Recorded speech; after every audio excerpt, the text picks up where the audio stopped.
आपके साथ आस्था कौशिक। सदन की कार्रवाई के दौरान मुख्यमंत्री योगी ने अखिलेश यादव पर तंज कसा। सीएम योगी ने नेता प्रतिपक्ष माता प्रसाद पांडे से कहा कि चाचा को आपने गच्चा दे दिया। सीएम योगी ने कहा कि भतीजा चाचा से हमेशा डरता रहता है और चाचा के हिस्से में हमेशा मात खाना आता है। सीएम योगी के तंज पर शिवपाल यादव का भी जवाब आया। उन्होंने अपने ही अंदाज में सवाल का भी जवाब दिया।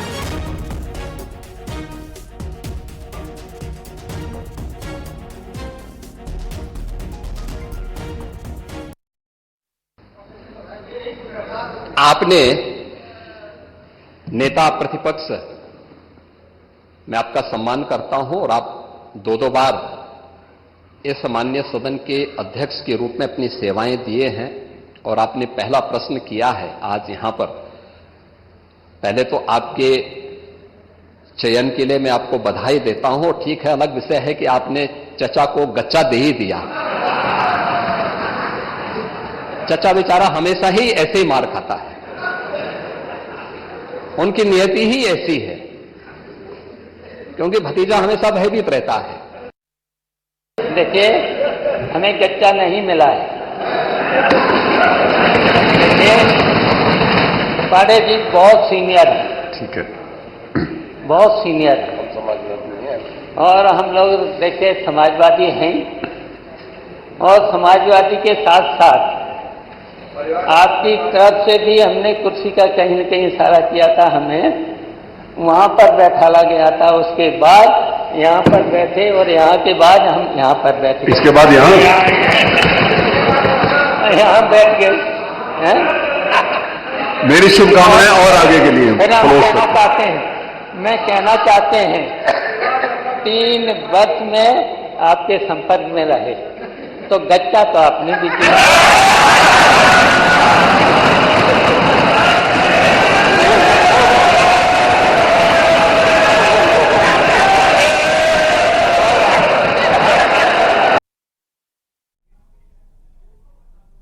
और सीएम योगी के गच्चा वाले बयान के बाद अखिलेश यादव का भी पलटवार आया है। दिल्ली से उन्होंने राज्य सरकार पर निशाना साधा है।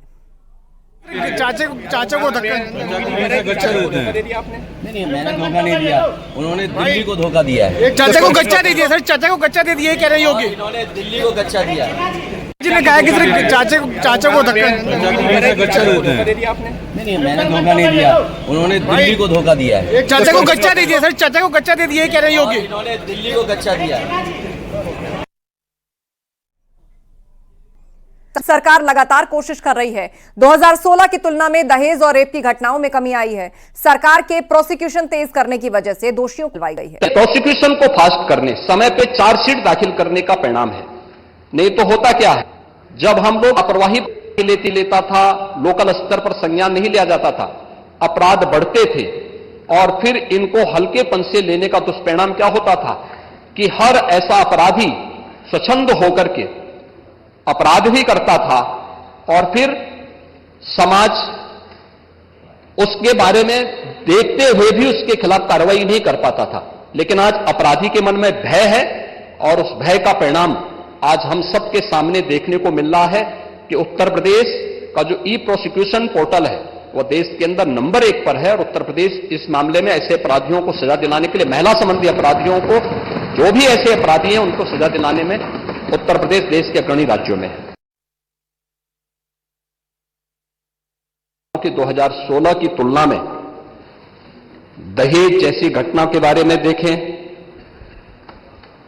तो 2016 की तुलना में 2016 में कुल घटनाएं घटित हुई थी, उनकी तुलना में 23-24 के बीच में लगभग 17.5% की कमी घटनाओं में आई है।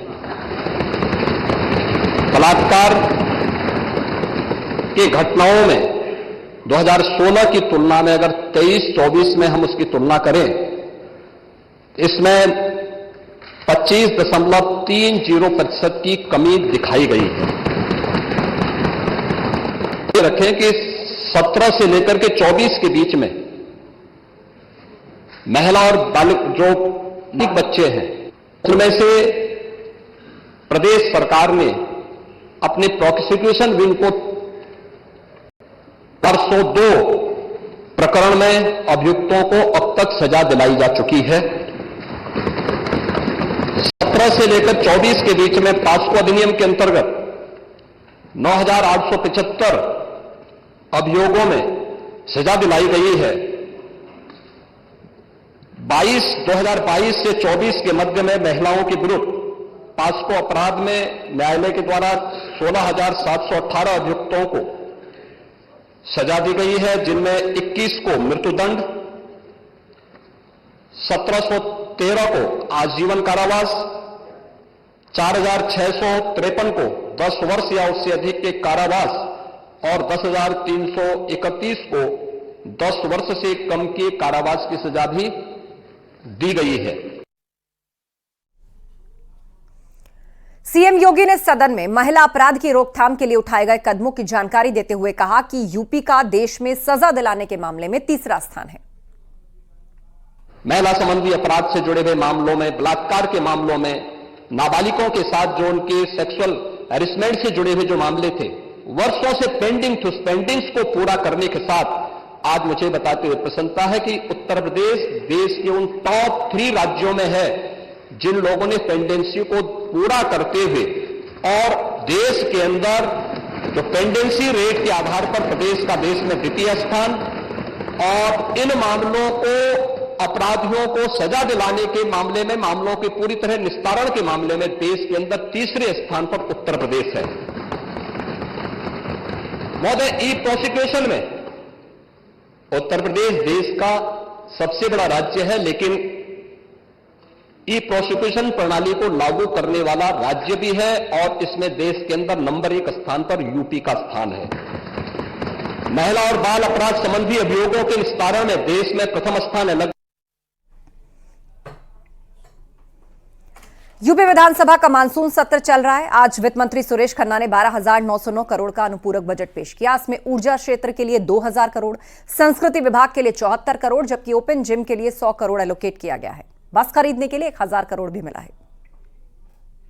अनुपूरक बजट इस सदन के समक्ष प्रस्तुत कर रहा हूं माननीय।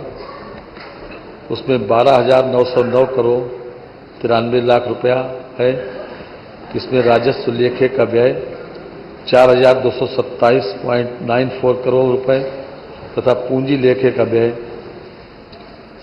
7,981.99 करोड़ रुपए है माननीय। प्रस्तावित अनुपूरक बजट का आकार इस वर्ष के जो मूल बजट है उसका 1.66% है। अनुपूरक बजट में ऊर्जा विभाग के लिए 200 करोड़ रुपए, परिवहन विभाग के लिए 100 करोड़ रुपए के बजट का प्रावधान किया गया है। 7,500.18 करोड़ रुपए औद्योगिक विकास के लिए। अनुपूरक बजट में 2,000 करोड़ रुपए ऊर्जा विभाग के लिए। परिवहन विभाग के लिए 1,000 करोड़ रुपए की व्यवस्था प्रस्तावित है बसें खरीदने के लिए।